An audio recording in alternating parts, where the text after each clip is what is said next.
Hello everyone, my name is Pratyagi, faculty of physics PP Swani centre for excellence. Okay, ray optics में next topic है। जैसे हमने convex mirror और concave mirror के लिए इमेज फॉर्मेशन देखा था for different different position of object, ऐसी सेम हमें लेंस के लिए करना है। So topic is image formation by spherical lenses, and first one is by convex lens या specifically biconvex lens या double convex lens. And for simplification we will assume that R1 is equals to R2 in magnitude. Okay, so first case is when object is at infinity.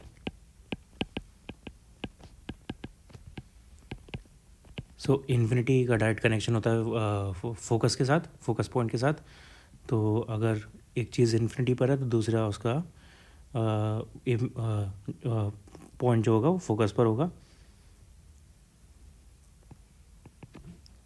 This is principal axis, optical centre, and we have object at infinity, यानी उससे जो rays आएंगी वो parallel होंगी। So these are the parallel rays coming from infinity, and parallel rays cross from focus, we already know that. So these rays will cross from focus, hence the object the image will be formed at focus. Okay, so यहाँ पे properties हैं और image will be at focus. Second, image will be point size.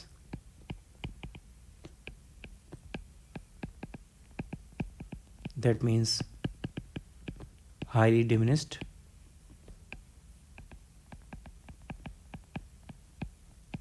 And it will be real and inverted. So the value of m will be negative and very much less than 1. Second position is when object, अब infinity से थोड़ा पास लेके आने की कोशिश करते हैं। तो अब नेक्स्ट पोजीशन होगी when object is between infinity and 2f which is the centre of curvature for one side. तो उसको हम लेंसेज के केस में 2f बोलते हैं बिकॉज डिस्टेंस फोकस की डबल होती है रेडियस ऑफ कर्वेचर से। So we have a convex lens like this and optical center O, and this is focus F, and this is the center of curvature or 2f and object is here. तो अभी जब object बहुत दूर था तो उसकी image बहुत छोटी बन रही थी। अब ऑब्जेक्ट को हम थोड़ा पास लेके आए हैं तो उसकी इमेज थोड़ा, उसका साइज़ इंक्रीज़ करेगा, लेकिन size same centre of curvature पर आता है। तो यहाँ पर साइज़ सेम तब आएगा जब 2f पर ऑब्जेक्ट होगी। तो 2f से अभी दूर है तो अभी भी इमेज छोटी बनेगी, लेकिन पहले से बड़ी। ओके, और दूसरी चीज़ ये कि ऑब्जेक्ट अभी 2f से बियॉन्ड है, तो यहाँ पे जो इमेज बनेगी वो f और 2f के बीच में बनेगी, जैसे मिरर में f और c के बीच में बनती थी। सो इसके लिए एक हम पैरेलल रे लेंगे which will pass through the focus, and the other ray will be passing through optical center, so it will not deviate any at all. So this is the image, and this is f, this is 2f. So image is between f and 2f. This is image, this is object. So properties are image will be formed between f and 2f on the other side. Second, diminished है image, size उसका छोटा है object के comparison में. Third, image is real and inverted, so the value of m will be negative and less than 1. Okay, third case में object को और पास लेके आते हैं तो अब उसे 2f पर रखना होगा. थर्ड केस में ऑब्जेक्ट इज एट 2f, तो ये सेंटर ऑफ कर्वेचर की तरह है. यहाँ पे इमेज जो है वो 2f पर ही बनेगी, लेकिन अब अदर साइड में और साइज सेम होगा.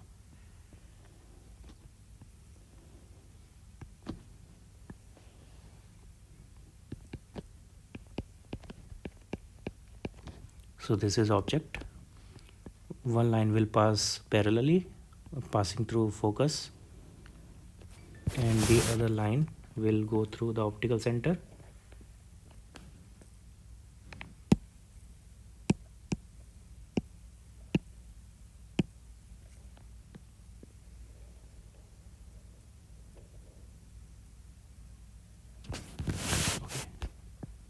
This image will be as at 2f and this is f. So image का size same होगा और position भी same है on the other side.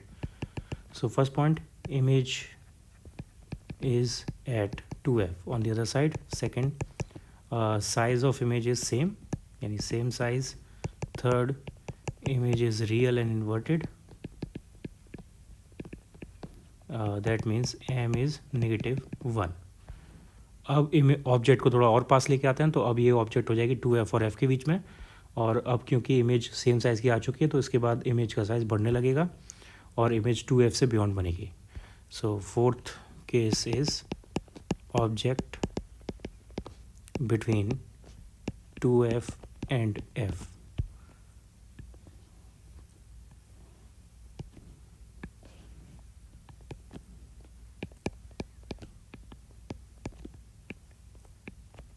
One line is straight passing through the focus, and second line will go through optical center. So image will be formed here, and this is 2f, this is f, so image is beyond 2f. First point, image is beyond 2f or between 2f and infinity. Second, image is enlarged, and third one is image is real and inverted. Fourth, m is negative and greater than 1.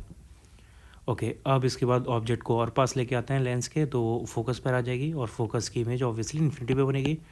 तो fifth case is object at in focus.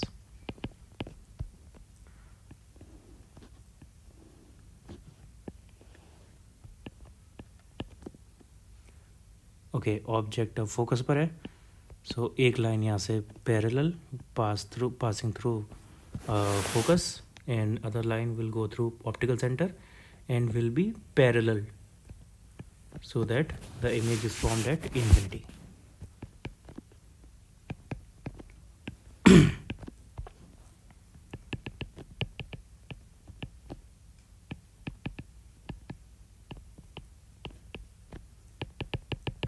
Or size will be highly enlarged.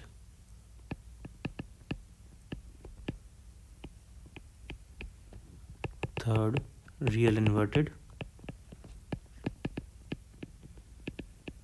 Fourth, m negative and very much higher than 1. Okay, इसके बाद object को थोड़ा और करीब लेके आते हैं, यानी अब ये ऑप्टिकल सेंटर और फोकस के बीच में आ जाएगी, तो उस केस में वर्चुअल इमेज बनेगी. अब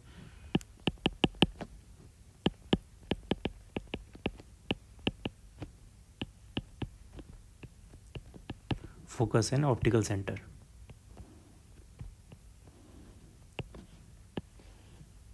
So now object is here, this is focus, so one line will go parallel, and parallel line will pass through the focus, and the other line will go through optical center, and both will be diverging because real image नहीं बनने वाली, तो ये diverging होनी चाहिए. And see, these are diverging. This is focus.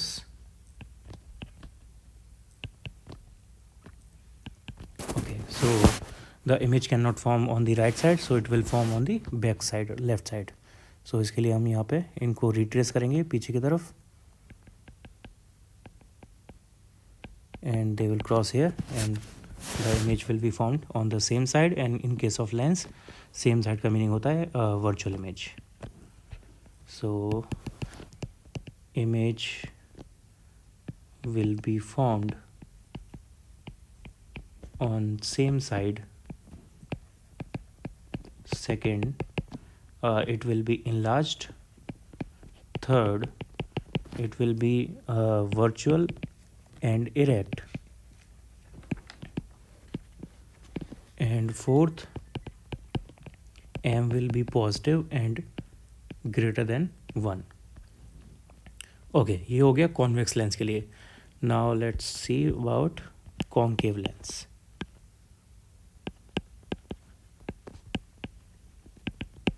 So concave lens के लिए image हमेशा वर्चुअल बनेगी. तो एक ही केस बनेगा इसका. वैसे दो केस बना सकते हैं, एक इन्फिनिटी पर ऑब्जेक्ट के लिए और एक फाइनाइट डिस्टेंस पर ऑब्जेक्ट के लिए. So let's say first case is object at infinity. So this is biconcave lens, optical center, and rays are coming parallel because object is at infinity. So after refraction rays will go like this. तो ये diverging हो रही हैं तो obviously real image नहीं बनेगी. इनको backward trace करेंगे वर्चुअल रेज को, तो यहाँ पे ये फोकस पर इसकी इमेज फॉर्म होगी, virtual image.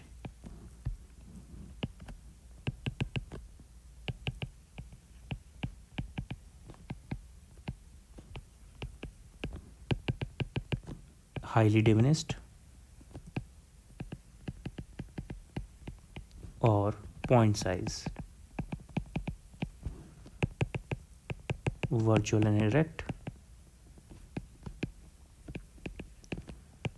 So m will be positive and very much less than 1. Second case में object is at finite distance.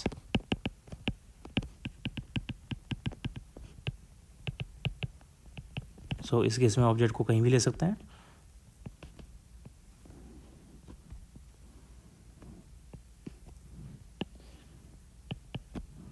So suppose the object is here, one line will go as parallel and it will diverge like this, and second line will go through the optical center undeviated.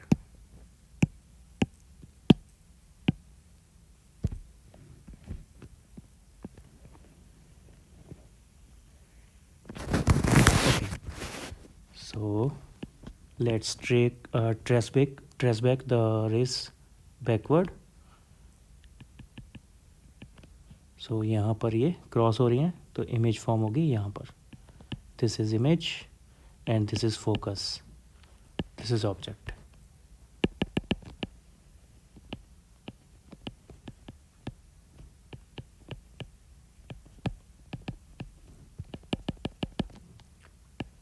Size is diminished, nature virtual and erect, m is positive and less than 1.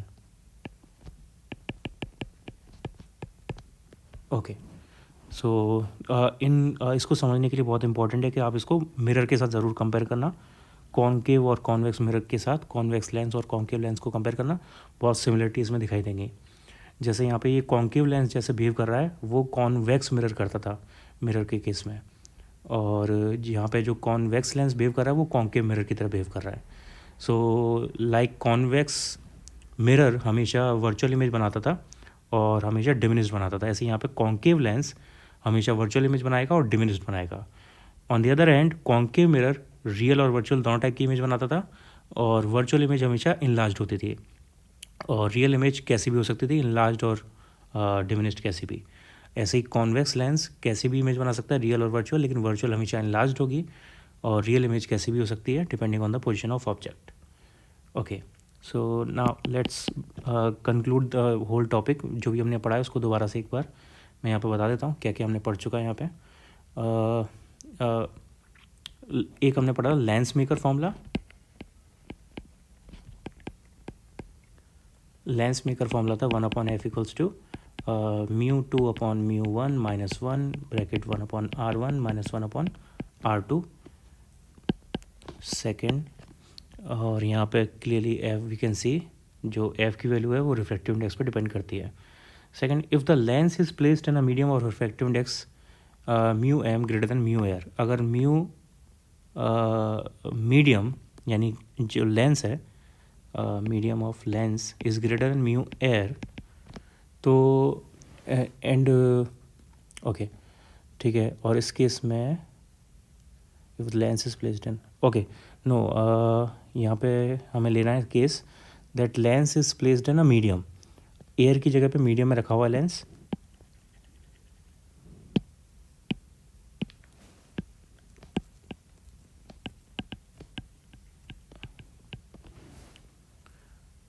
Okay मैं इसको short में समझा देता हूँ, ये बहुत आसानी से शॉर्ट में समझ में आ जाएगा। अगर आपके पास कॉन्वेक्स लेंस है तो वो कॉन्वेक्स लेंस की तरह बिहेव करेगा जब तक उस लेंस का जो रिफ्रैक्टिव इंडेक्स है वो सराउंडिंग से कम है, सराउंडिंग से ज़्यादा है, तब तक वो नॉर्मल बिहेव करेगा। लेकिन अगर लेंस का रिफ्रैक्टिव इंडेक्स सराउंडिंग से कम हो जाए तो इट विल बिहेव अपोजिटली, यानी अगर वो कॉन्वेक्स है तो कॉन्केव बन जाएगा, कॉन्केव की तरह बिहेव करेगा, और अगर वो कॉन्केव है तो कॉन्वेक्स की तरह बिहेव करेगा। Okay, in this case normal, convex की तरह ही बिहेव करेगा, and concave will behave as concave only. And in third case, if lens का refractive index is equals to the refractive index of surrounding, then it will neither behave as concave and convex but as a plane mirror. It will become a plane mirror and invisible of course. तो ये plane mirror की तरह behave करने लगेगा, तो ये इसमें याद रखना है।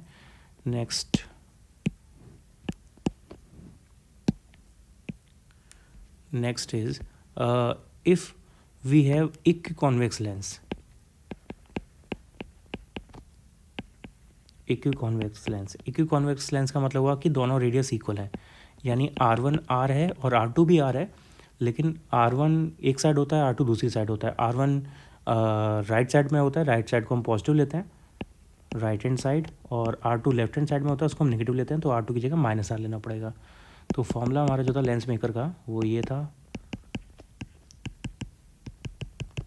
सो यहाँ पे ये चेंज हो जाएगा, mu -1 1/r minus plus 1/r, यानी 1/f equals to 2 mu -1 divide by r। तो अगर दोनों रेडियस इक्वल हैं तो ये फॉर्मूला ऐसे चेंज हो जाएगा। इक्विकॉन्वेक्स लेंस के लिए बात कर रहा हूँ मैं, इक्विकॉन्वेक्स लेंस के लिए। ओके, एंड ठीक है, फोर्थ केस, अगर हमारे पास इक्विकॉन्केव लेंस है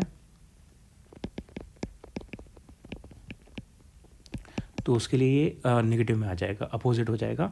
तो मैं यहाँ पर डायरेक्ट आंसर लिख देता हूँ, डायरेक्ट आंसर इसका आएगा 1/f equals to -2 mu -1 divide by r, बस उसका अपोजिट हो जाएगा, यानी यहाँ पे R1 -r होगा और R2 +r होगा, बस ये डिफरेंस आएगा। ओके, नाउ ये हो गया। ओके, और अब नेक्स्ट केस, अगर हमारे पास प्लेनो कॉन्वेक्स लेंस है तो प्लेनो कॉन्वेक्स लेंस के लिए एक साइड प्लेन मिरर होता है, और प्लेन मिरर का जो रेडियस ऑफ कर्वेचर है वो इन्फिनिटी होता है। तो एक साइड की तो रेडियस r ही रहेगी, दूसरी साइड की रेडियस इन्फिनिटी हो जाएगी, बिकॉज वो प्लेन मिरर है।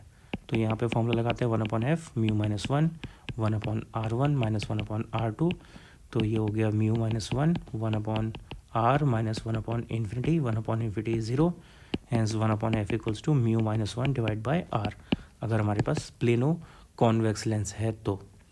ओके, सिमिलरली अगर हमारे पास प्लेनो कॉन्केव लेंस है तो ये नेगेटिव में आ जाएगा।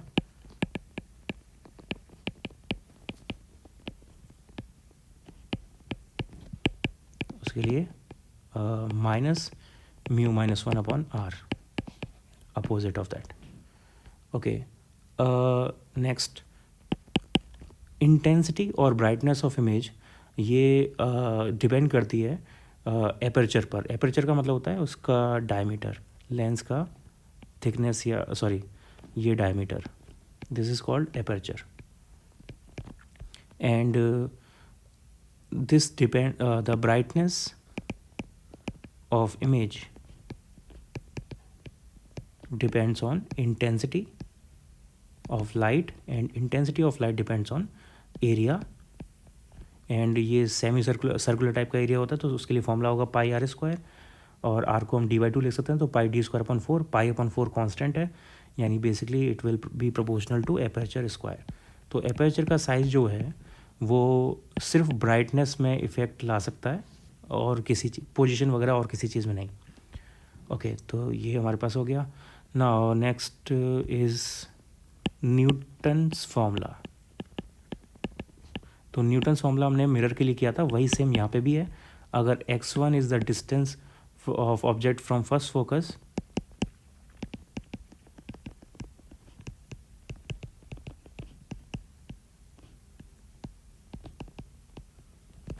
And x2 is the distance, या y, x और y ले सकते हैं जैसा भी, distance of image from second focus. यहाँ पे फर्स्ट और सेकेंड इसलिए बोला जा रहा है क्योंकि दोनों अपोजिट साइड में बनती हैं। ऑब्जेक्ट एक तरफ होता है, इमेज दूसरी तरफ होती है रियल इमेज के केस में। तो यहाँ पे फॉर्मूला आएगा, इनका रिलेशन आएगा x1 into x2 equals to F square. वही सेम रिलेशन जो मिरर के लिए आया था। तो मिरर के लिए न्यूटन्स फॉर्मूला और लेंस के लिए न्यूटन फॉर्मूला सेम है। Okay, next topic, combination of lenses.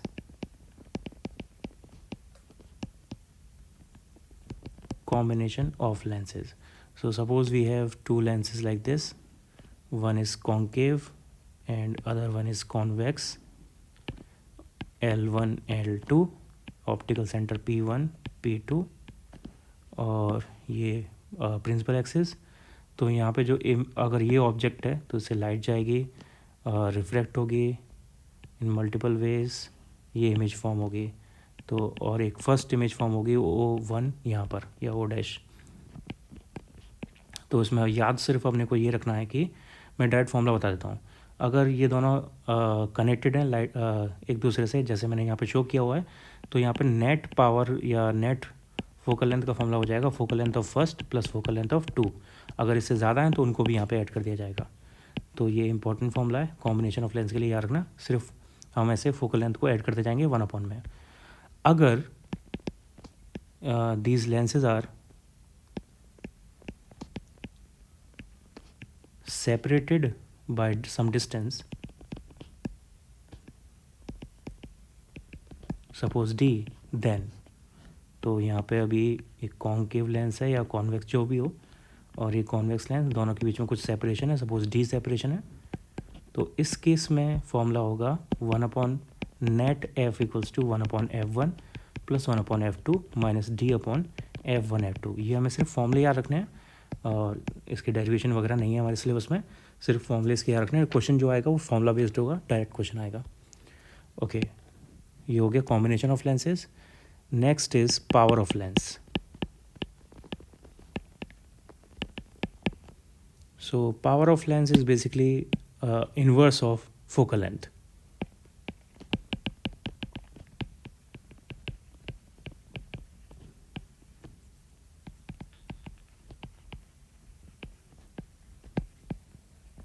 So P equals to 1/f when f is in meters.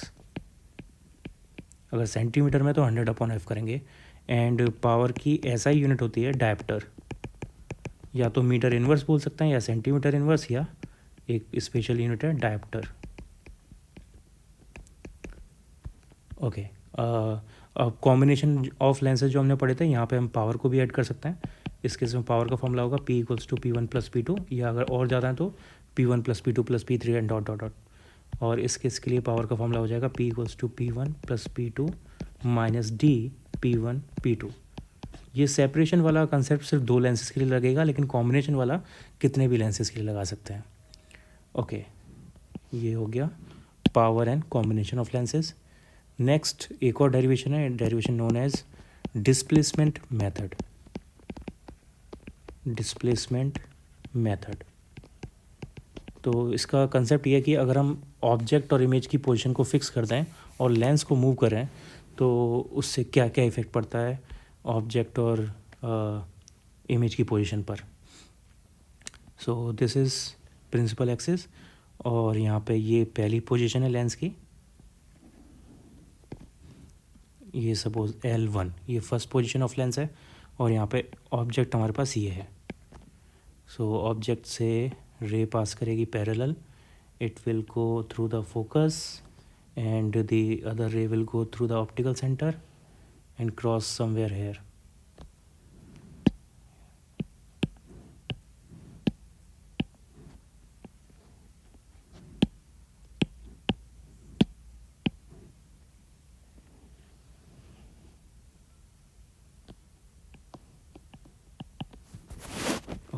Image form होगी यहाँ पर। ये ऑप्टिकल सेंटर से पास करनी चाहिए। मैं थोड़ा चेंज गड़बड़ हो गया थोड़ा डायग्राम। ओके, मैं पूरा डायग्राम दोबारा बनाता हूँ।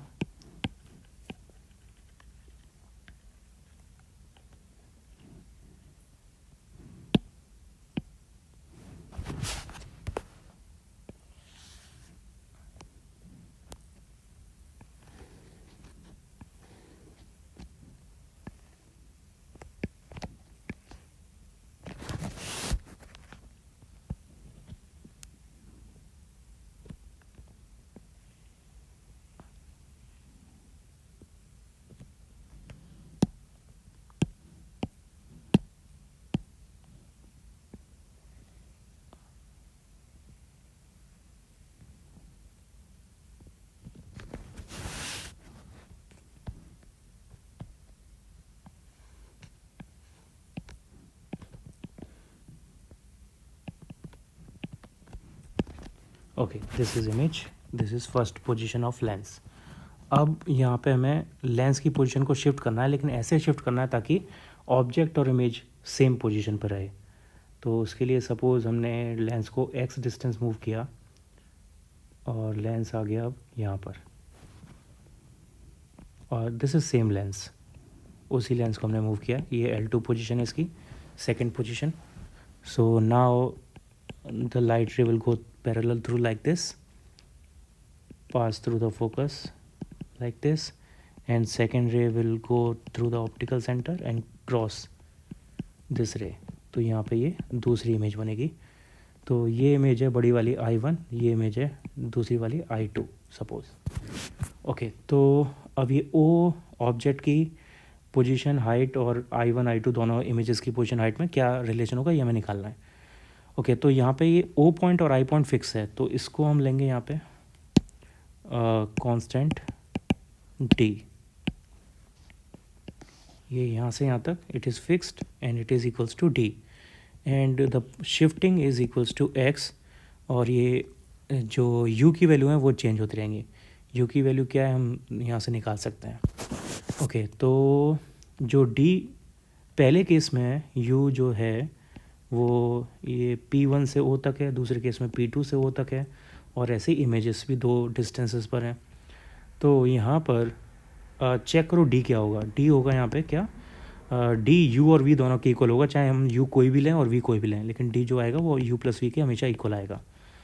और X को चेक करो, X में जो सेपरेशन आया, यानी जो हमने सेपरेशन किया लेंसेज के बीच में, ये सेपरेशन अगर ये वैल्यू U थी स्टार्टिंग में और ये वैल्यू सपोज़ V थी, तो जो सेपरेशन आया वो V माइनस यू के बराबर है या U माइनस वी के बराबर, हाँ V माइनस यू के बराबर है technically. So X is equals to V minus U. यहाँ से हम U और V की वैल्यू निकाल सकते हैं दोनों को सॉल्व करके। तो इसके लिए ऐसा करते हैं, यहाँ से सेकेंड से V की वैल्यू इधर लगा देते हैं, तो ये हो जाएगा D equals to U plus X plus U, X plus U, यानी 2U is equals to D minus X, यानी U equals to D minus X upon 2। Okay, ये U की वैल्यू हो गई। अब यहाँ से V की वैल्यू निकाल लेते हैं, तो V equals to X plus U, यानी x plus D minus X upon 2, यानी 2x plus D minus X upon 2, hence V equals to D plus X upon 2। ये V आ गया। अब यहाँ पे लगाते हैं mirror lens formula which was 1 upon F equals to 1 upon V minus 1 upon you.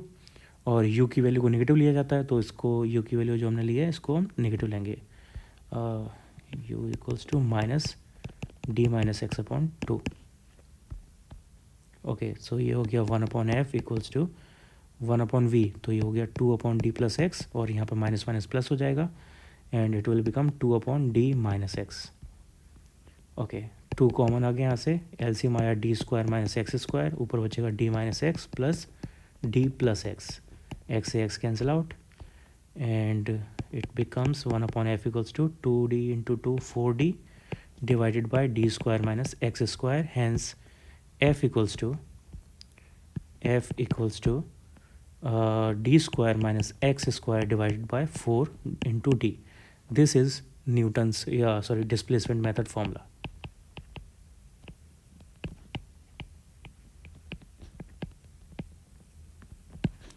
Displacement method formula, और यहाँ पर इसको थोड़ा सा और वेरी कर सकते हैं। अगर हम उसको मूव नहीं कराते, अगर हम लेंस को मूव नहीं कराएंगे तो x इक्वल्स टू 0 होगा। ये स्पेशल केस है सपोज। सो हमने अगर x को मूव नहीं कराया तो आंसर क्या आएगा, ये आएगा f equals to D square upon 4d, यानी d अपॉन 4, यानी d की वैल्यू 4f। सो ये जो है ये मिनिमम डिस्टेंस है between image and object, minimum distance between real image and real object, real image and real object.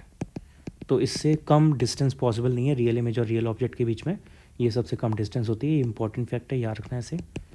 Okay, apart from that, अगर x 0 से ज़्यादा है, if x is greater than 0, then obviously the value of t will be greater than 4f, distance object और image के बीच की इससे ज़्यादा होगी। ओके, इसके अलावा ओ I1 और I2 यानी height of object, height of image 1 and 2, इनमें हमेशा ये रिलेशन आएगा जो न्यूटन्स फॉर्मूले में रिलेशन आया था, और ये फॉर्मूला बहुत कॉमन है और बार बार यूज़ होता है, इसलिए इस रिलेशन को हमेशा याद रखना। जैसे न्यूटन फॉर्मूला आया था F square equals to X into Y या x1 इंटू x2, ऐसे यहाँ पर ये रिलेशन आता है O square object square equals to image 1 into image 2। ये ऑब्जेक्ट और इमेज की हाइट के लिए भी एप्लीकेबल है और ऑब्जेक्ट और इमेज की पोजीशन के लिए भी एप्लीकेबल है, दोनों चीज़ों के लिए ये लगेगा।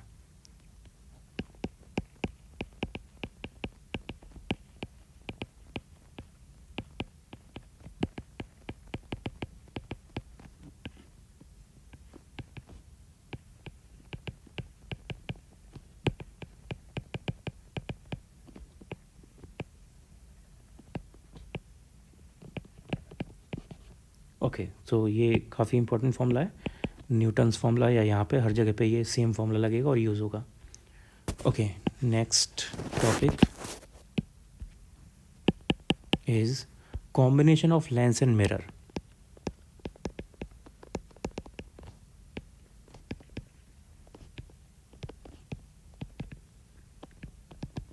This is only for competition, not for boards. Okay, तो इसमें बहुत सारे केसेस हैं, एक एक करके सारे केस को देखते हैं। पहला case, we have a plano convex lens, and यहाँ पे हमने एक जो इसका प्लेन वाला सरफेस था इसको हमने पॉलिश कर दिया, यानी सिल्वर कर दिया, तो ये मिरर की तरह काम करने लगेगा अब। तो इसका जो प्लेन वाला हिस्सा था वो मिरर की तरह काम करेगा और दूसरा हिस्सा वो लेंस की तरह काम करेगा, यानी यहाँ पर रिफ्रैक्शन भी होगा और रिफ्लेक्शन भी होगा। तो इन सारे केसेस में जो फॉर्मूले आएंगे बस हमें वो फॉर्मूले याद रखने हैं। और जनरल फॉर्मूला क्या है, मैं जनरल फॉर्मूला बता देता हूँ इसका नेट फोकल लेंथ निकालने का। So net focal length of such combinations is 1/f equals to 2 focal length of lens plus 1 focal length of mirror in magnitude. ये इसका जनरल फॉर्मूला है, इसको अच्छे से याद रखना है, बस हर जगह पे इसको अप्लाई करते जाएंगे। निकालना हमको क्या है, एफ एल क्या होगा, एफ एम क्या होगा, बस ये फाइंड आउट करना है। ओके, तो अब केस ए के लिए अप्लाई करते हैं इसे। केस ए के लिए फोकल लेंथ ऑफ मिरर क्या है जी, ये प्लेन मिरर बन रहा है। प्लेन मिरर का मतलब हुआ इसकी जो फोकल लेंथ है वो इन्फिनिटी होगी, यानी एफ एम की वैल्यू इन्फिनिट है, we already know that. F L क्या होगा, एफ एल यहाँ पे कॉन्वेक्स लेंस है और कॉन्वेक्स लेंस यहाँ पे सिर्फ एक साइड में है, तो एक साइड में सिर्फ कॉन्वेक्स लेंस है, उसके लिए फॉर्मूला हमारे पास आया था 1/f equals to mu minus 1/r, तो उसका उल्टा हो जाएगा r/μ-1। जब दोनों तरफ थे तो 2 आ रहा था, दोनों तरफ के लिए 2 μ-1/r आ रहा था और एक लेंस के लिए सिर्फ μ-1/r आ रहा था। तो ये लेंस के लिए फॉर्मूला हो जाएगा, हाफ लेंस के लिए। ओके, अब इसको जो हमारे पास कॉम्बिनेशन का फॉर्मूला उसमें लगा देते हैं, which is 1/f equals to 2/fl plus 1/fm यानी infinity, so it is 0। So यहाँ से f इक्वल्स टू आ गया 2 μ-1 डिवाइडेड बाय r। तो फोकल लेंथ का फॉर्मूला यहाँ पे वही आ गया जो बाय कॉन्वेक्स के लिए होता है। So it behaves like concave mirror, ये कॉन्केव मिरर की तरह बिहेव करेगा क्योंकि अब ये मिरर बन चुका है। Case B, case B is the opposite of the first case, यानी यहाँ पे हमने प्लेन मिरर वाले हिस्से को ऐसे ही कर दिया और जो दूसरा हिस्सा था उसको हमने सिल्वर पॉलिश कर दिया। तो अब ये कॉन्केव वाला हिस्सा मिरर बन चुका है, प्लेन वाला हिस्सा अभी रिफ्रैक्शन करेगा। तो यहाँ पर क्या वैल्यूज़ होंगी, यहाँ पर जो लेंस वाला हिस्सा है वो हाफ है, अभी भी हाफ है, तो उसका फॉर्मूला अभी भी r/μ-1 होगा हाफ लेंस के लिए। मिरर यहाँ पे कॉन्केव मिरर बन रहा है, कॉन्केव मिरर बन रहा है, तो कॉन्केव मिरर के लिए एफ एम की वैल्यू रेडियस ऑफ कर्वेचर की हाफ होती है, तो रेडियस ऑफ कर्वेचर अगर r है तो इसकी वैल्यू r/2 हो जाएगी। अब फॉर्मूला लगा देते हैं कॉम्बिनेशन के लिए। सो कॉम्बिनेशन का फॉर्मूला था 1/f equals to 2/f(L) magnitude plus 1/f(m) magnitude. So ये हो गया 2/r/μ-1 plus 1/r/2। So 1/f equals to 2μ-1 divided by r plus 2/r। Okay, ये आ गया। अब इसको आगे सॉल्व कर लेते हैं। सो ये हो जाएगा 2μ-2/r plus 2/r, hence 2μ/r minus 2/r plus 2/r cancel out. F equals to यहाँ से आ गया r/2μ, behaving like concave mirror, concave mirror. Okay, third case.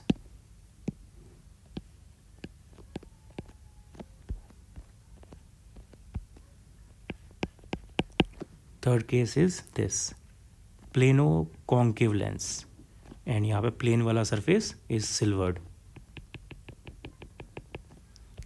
Okay, now इसके लिए वैल्यू चेक करते हैं। तो मिरर वाला सरफेस ऑब्वियसली यहाँ पे प्लेन है, और प्लेन मिरर के लिए फोकल लेंथ इन्फिनिटी होती है, यानी एफ एम की वैल्यू इन्फिनिटी हो गई। और लेंस यहाँ पे ये है कौन सा लेंस है, ये कॉन्केव लेंस। कॉन्केव लेंस के लिए फॉर्मूला, और हाफ कॉन्केव है तो उसके लिए फॉर्मूला आया था माइनस, पूरे कॉन्केव लेंस के लिए फॉर्मूला था -2μ-1/r। ओके, और हाफ के लिए था μ-1/r माइनस। अब हमें यहाँ पे मैग्नीट्यूड चाहिए तो माइनस साइन की ज़रूरत नहीं है, तो हम यहाँ पे सिंपली सॉरी उल्टा था, ये 1/f इक्वल्स टू था, तो ये r/μ-1 हो जाएगा मैग्नीट्यूड इसका, यानी 1/f इक्वल्स टू फॉर्मूला लगा देते हैं FL plus 1/f(m), so it becomes 2μ-1/r plus 1/∞, यानी ये हो गया 0। सो f इज़ r/2μ-1। ओके, तो ये इसका आंसर आएगा। और ये बिहेव कैसे करेगा, ये कॉन्केव लेंस, देखो लेंस का उल्टा हो जाता है। अगर हमारे पास कॉन्वेक्स लेंस वाला सरफेस था तो ये कॉन्केव मिरर की तरह बिहेव करेगा, ऐसे याद रखो। ये भी कॉन्केव वाला सरफेस है, तो सॉरी कॉन्वेक्स वाला लेंस है, तो ये कॉन्केव की तरह काम करेगा। ये कॉन्केव लेंस है तो अभी कॉन्वेक्स मिरर की तरह काम करेगा, जस्ट अपोजिट कर देना है।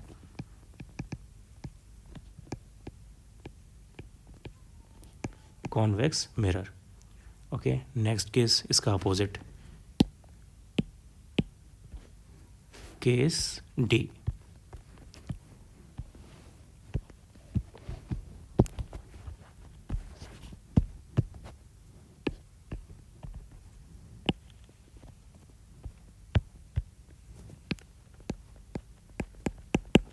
केस डी, केस डी में इसका अपोजिट कर देना है, यानी प्लेन वाली सरफेस सेम रहेगी और जो कॉन्केव वाली सरफेस है इसको हम सिल्वर करेंगे।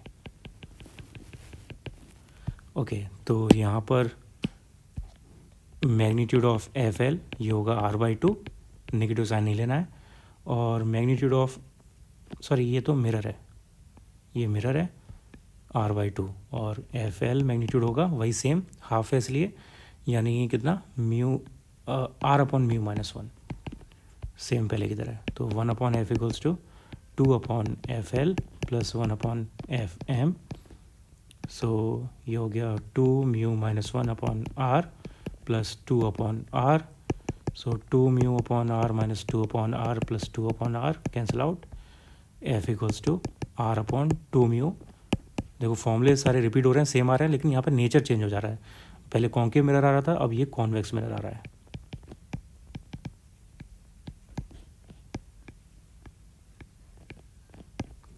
ओके, नेक्स्ट केस,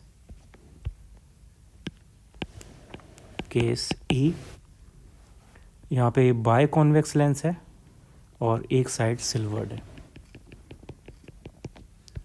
ओके, तो यहाँ पे क्या होगा हमारे पास लेंस, यहाँ पे क्योंकि दो साइड हैं, बाय कॉन्वेक्स है, दो लेंस की साइड है, तो यहाँ पे एक्चुअल फॉर्मूला आएगा। एक्चुअल फॉर्मूला था R/2 μ-1 instead of 1 μ-1।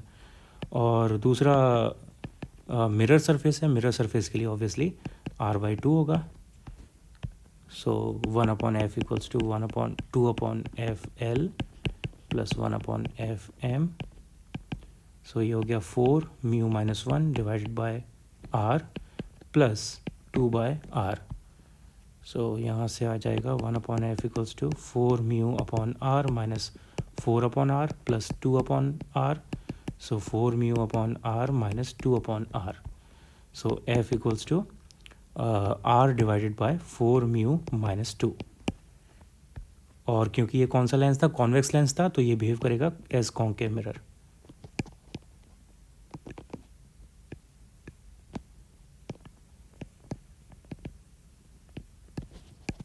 And last case F, इसमें हम लेंगे अब बाय कॉन्केव लेंस, जिसमें एक साइड मिरर्ड होगी, दूसरी साइड क्लीन।